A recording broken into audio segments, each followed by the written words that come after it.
está na minha vida um desejo enorme de ser fiel à igreja, à doutrina católica, né? Então, quer dizer, vocês não estão escutando aqui uma defesa do Concílio Vaticano II de uma pessoa simplesmente que não está nem aí para a doutrina. Quer dizer, pessoal, eu quero salvar a minha alma, como você também quer salvar a sua alma. Agora, eu não entendo como é que a gente quer salvar a nossa alma fora da estrutura visível que o Senhor deixou para nos salvarmos.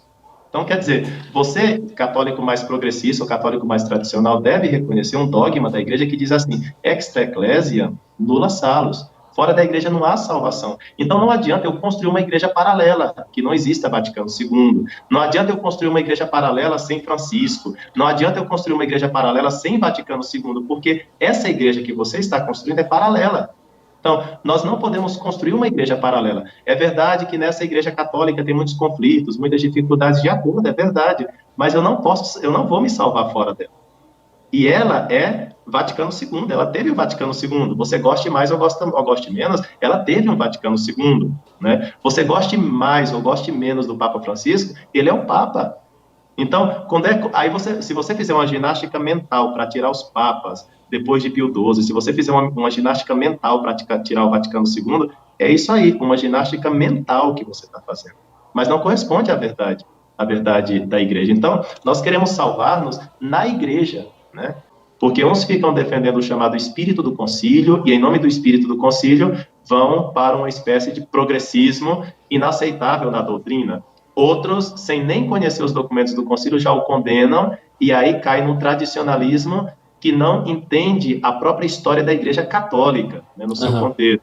Uma coisa que a gente se preocupa ao estudar esses temas é entender realmente a história do Concílio Vaticano II. Sem essa história, é muito fácil isolar um tema e absolutizar esse tema. Ah, porque a verdade tem direitos, então o documento sobre a liberdade religiosa está errado. Aí vem julgar o documento sobre a liberdade religiosa com tanta superficialidade. Não se pode fazer isso, não é verdade? Então, assim, é mais complexo o juízo de uma coisa, né? Eu muitas vezes digo assim, né? Quando você for elogiar uma coisa ou criticar uma coisa, tenta não usar adjetivos absolutos, tipo assim, fulano de tal é um grande teólogo. Bom, ele é um teólogo, né? Esse papa é o melhor papa da história. Bom, é um papa, né? Então, maneira um pouco na maneira de falar, porque a sua maneira de falar expressa o equilíbrio da sua mente também. Quer dizer, a sua mente tem um equilíbrio que não vai nem para exageros superficiais e nem para afirmações que acabam comprometendo, inclusive, a verdade das coisas, que seria terrível, né? Tem que manter uma estrutura mental sadia. E a estrutura mental sadia é a busca da verdade. Todos nós estamos buscando essa verdade, que é Jesus Cristo, nosso Senhor. E o que acontece aqui? Eu não posso impor a fé por dois motivos. Um, porque a fé é dom de Deus. É Deus quem dá a fé. Dois, as pessoas são livres. Se uma pessoa quiser pecar nesse exato momento, certamente Deus não vai mandar um raio na cabeça dessa pessoa para impedir essa pessoa de pecar. Não, Deus vai permitir essa pessoa pecar. Se até Deus permite uma pessoa pecar e não manda um raio na cabeça para destruir essa pessoa, então, se até Deus permite, como é que eu não vou permitir uma pessoa viver na sociedade buscando a verdade, mesmo que ela não tenha conseguido ainda a verdade? Não vou destruir essa pessoa, não vou inibir essa pessoa, não vou proibir o culto religioso que até agora ela chegou e que ela pensa que é verdadeiro, por mais que não seja. Contanto que essa ação pública não venha a, digamos assim, a ser um atentado contra a sociedade. Quer dizer, se eu, em nome da minha religião, quero colocar bomba nos outros, ou no mercado, logicamente a polícia tem que intervir e essa liberdade religiosa não é autêntica.